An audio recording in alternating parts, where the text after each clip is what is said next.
So the next question is, why do you think the Bible is the Word of God? Because Jesus thought it was. And you say, well, you're begging the question. How do we know what Jesus thought?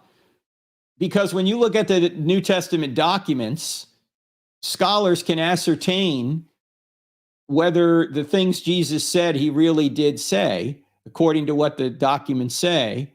And we know enough about history and enough about how to interpret these documents and uncover them and analyze them to say that Jesus said, I believe he said everything in the documents, but you don't need to believe that in order to know that Jesus, A, claimed to be God, B, died and rose again to prove he was God, and said things like, all authority in heaven and earth has been given to me, right?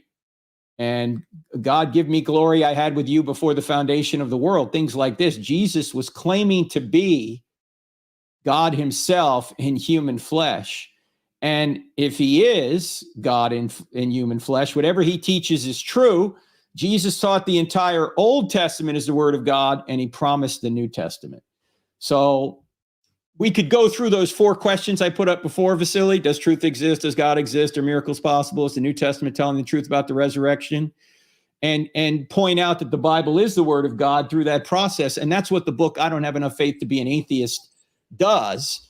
It takes 448 pages to do, so I can't sum it up here. But to give a very brief answer, the reason we think the Bible is the word of God is because Jesus thought so.